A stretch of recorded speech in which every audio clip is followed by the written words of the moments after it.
शरीर में गति के साथ में मोंटी और सुहानी। कक्षा 6 राजकीय उच्च प्राथमिक विद्यालय गैरना नौगांव उत्तरकाशी। शरीर में गति किसी भी वस्तु की स्थिति में परिवर्तन को गति कहते हैं। हमारे शरीर में और अन्य जीवों के शरीर में कई तरह की गतियाँ होती रहती हैं।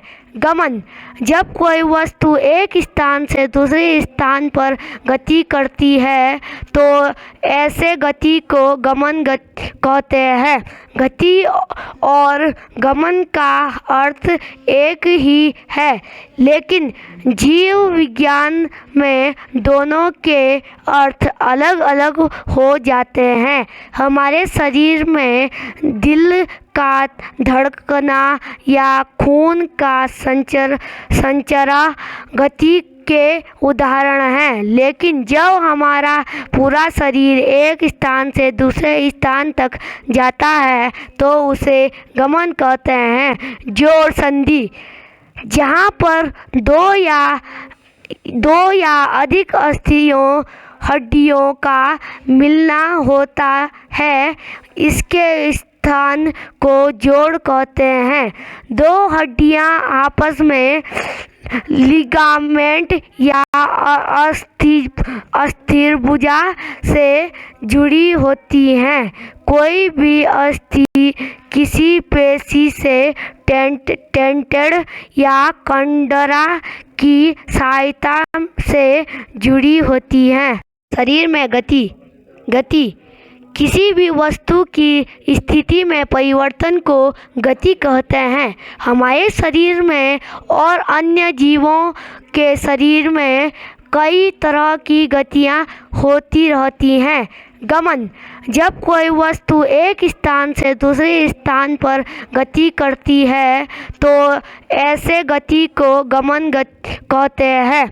गति और गमन का अर्थ एक ही है, लेकिन जीव विज्ञान में दोनों के अर्थ अलग अलग हो जाते हैं।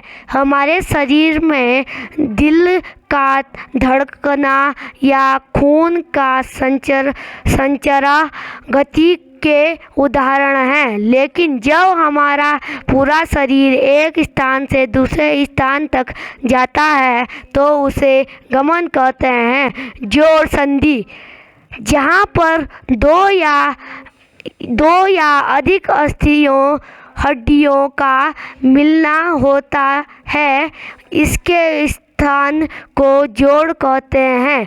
दो हड्डियां आपस में लिगामेंट या अस्थिभुजा से जुड़ी होती हैं। कोई भी अस्थि किसी पेशी से टेंटेड या कंडरा की सहायता से जुड़ी होती है। जोड़ के प्रकार। अचल जोड़, जिस जोड़ में कोई भी गति संभव न हो उसे अचल जोड़ कहते हैं। हमारी खोपड़ी या कपाल के जोड़ अचल जोड़ होते हैं। गतिशील जोड़, इस प्रकार के जोड़ में गति संभव होती है। कुछ जोड़ पूर्ण रूप से गतिशील होते हैं, जबकि कुछ जोड़ों में आंशिक रूप में गति संभव होती है। गतिशील जोड़ 4 प्रकार के होते हैं जो नीचे दिए गए हैं। कंदुक खलिका संधि, इस प्रकार के जोड़ में एक हड्डी का गोल सिरा दूसरी हड्डी के कटोरे से सिरे में लगा रहता है। कंधे और बाहों के भिन्न इस तरह की संधि होती है। जांघ और कमर के बीच भी इसी तरह की संधि होती है। इस प्रकार के जोड़ों में लगभग हर सतह में गति संभव होती है। इस प्रकार के जोड़ में लगभग हर सतह में गति संभव होती है। आप अपनी बाह को लगभग हर संभव दिशा में मोड़ सकते हैं। Pivot joint.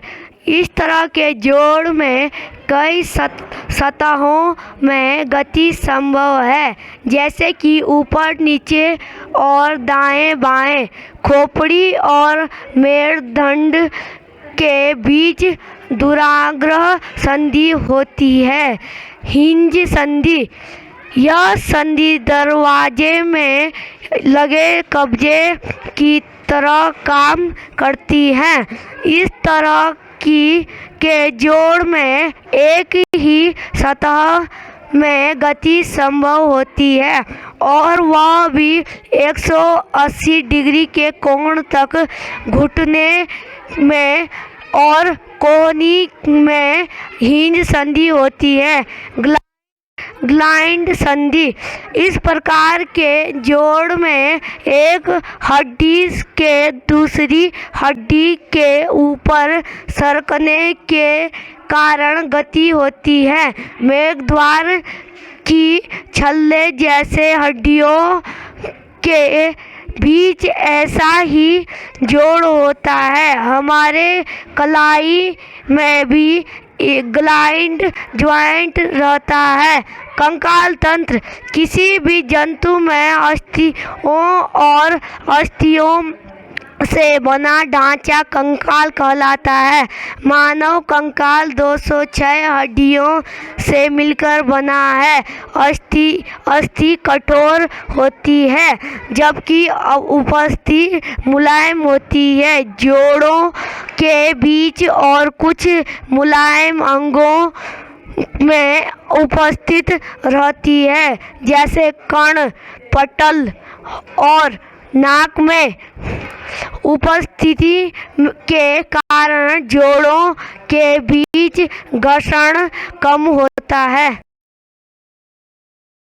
कंकाल तंत्र के विभिन्न अंग। पसली पिंजर। यह एक सुक के आकार के पिंजरे की तरह दिखता है। इस पिंजरे की हड्डियों को पसली कहते हैं। इनमें 12 जोड़ पसलियाँ होती हैं। ये हड्डियाँ मेरुदंड से जुड़ी रहता है। पसली पिंजर का काम है दिल और फेफड़े को सुरक्षा देना। मेरुदंड यह कपाल के नीचे से शुरू होता है और कमर के नीचे तक जाता है। मेरुदंड छल्ले जैसी 33 हड्डियों से बना होता है, जिन्हें कशेरुक कहते हैं। एक कशेरुकाएँ एक दूसरे से जुड़ी होती हैं। कंधे की अस्थियाँ। कंधे की अस्थियाँ कई अस्थियों से मिलने से बनी होती हैं। यह एक त्रिकोण की तरह होती है, जिससे एक कॉलम बोन जुड़ी होती है। त्रिकोणाकार हड्डी में एक कटोरी जैसी रचना ग्लेनाइड कैविटी होती है, जिसमें बाहें की हड्डी लगी रहती है। श्रोणि की अस्थियाँ। श्रोणि का निर्माण 3 हड्डियों के मिलने से होता है। श्रोणि एक बक्से जैसे संरचना होती है, जो आंतों और अन्य अंदरूनी अंगों को सुरक्षा प्रदान करती है। श्रोणि में एक कटोरी जैसी रचना एक्सिटाबुलम होती है, जिससे जांघा की हड्डी लगी होती है। कपाल। खोपड़ी मेघद्वार के ऊपर स्थित होती है। कपाल के 2 मुख्य भाग होते हैं, क्रेनियम और फेसियन बोन। क्रेनियम का काम है मस्तिष्क को सुरक्षा देना। क्रेनियम की हड्डियाँ चपटी होती हैं और आपस में टाँके जैसे संरचनाओं से जुड़ी होती हैं। क्रेनियम की हड्डियों में अचल संधियाँ होती हैं।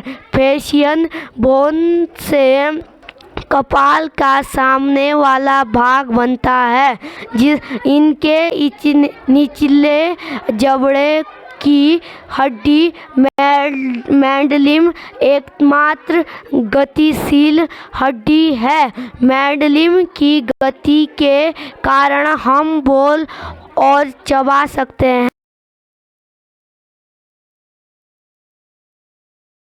जंतुओं में गमन केंचुए का शरीर छल्ले जैसे कई खंडों का बना होता है। इसके शरीर के सतह आधार के निकट असंख्य छोटे शुष्क बॉल जैसी आकृति होता है। ये शुष्क पेशियों से जुड़े होते हैं। केंचुआ अपने शरीर को लंबाई से सिकोड़कर और फैलाकर गमन करता है। केंचुआ अपने शरीर के अगले भाग को सड़ोड़ता है तो इस भाग के शुष्क आधार को पकड़ कर रखते हैं। इसके कारण शरीर का पिछला भाग आगे की ओर खींच जाता है। उसके बाद केंचुआ अपने शरीर के पिछले भाग को सिकोड़ता है और शुकों से जमीन को पड़ता है। ऐसे में शरीर का अलग भाग फैलकर आगे बढ़ जाता है। घोंगे के शरीर में एक छोटा पेशियाबद्ध पैर होता है जिससे यह काम करता है। घोंगा के पैर की पेशियां बहुत मजबूत होती हैं।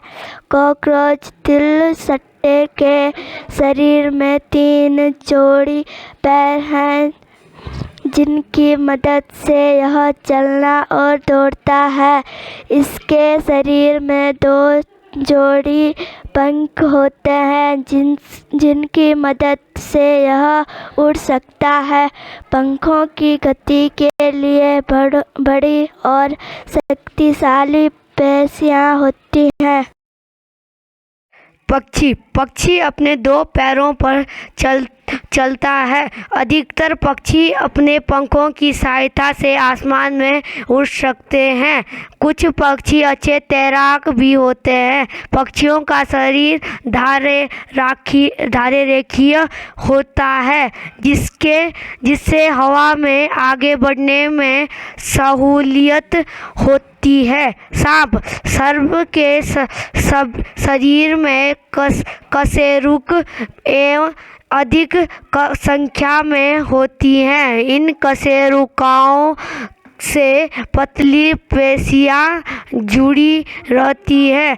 जब एक सांप गमन करता है तो अलग बगल लूप या अंग्रेजी के यस अक्षर जैसे आकृतियां बनाए हैं।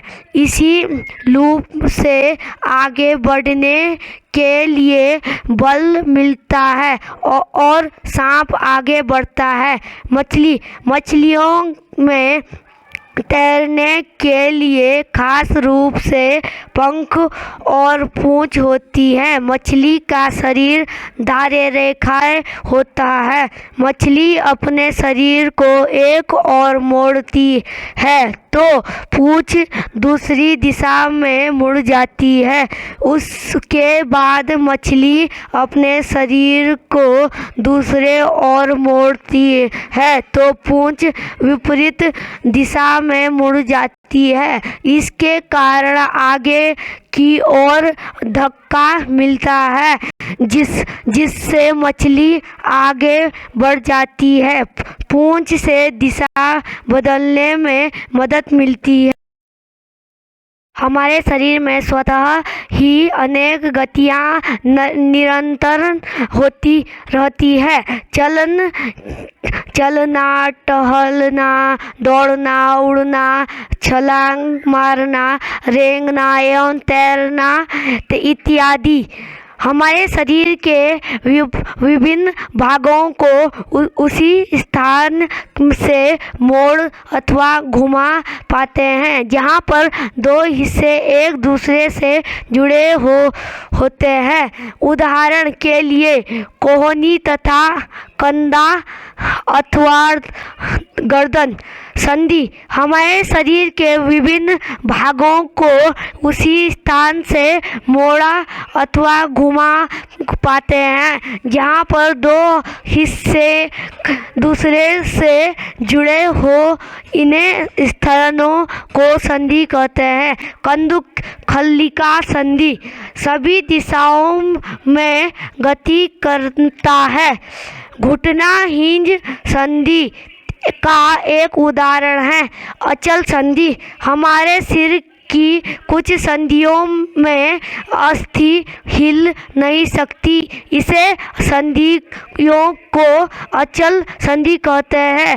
कंकाल हमारे शरीर की सभी अस्थियां ठीक इसी प्रकार शरीर को एक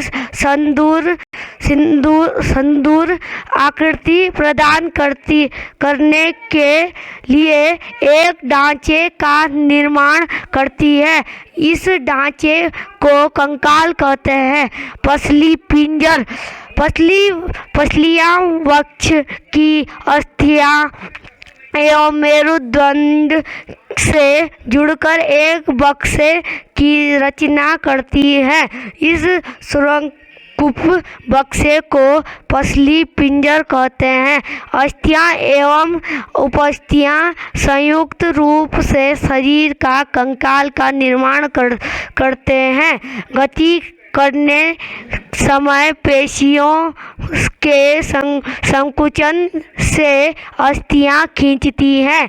हिंज संधि ऐसे संधि जो केवल आगे और पीछे एक ही दिशा में गति करती हैं उसे हिंज संधि कहते हैं।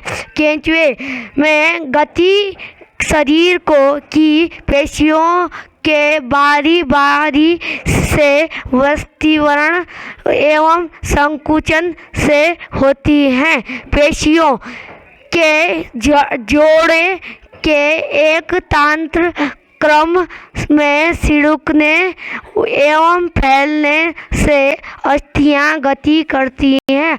मछली के शरीर पर पंख होते हैं जो तैरने समय जल में संतुलन बनाए रखने में एवं दिशा निर्धारण में सहायता करती है।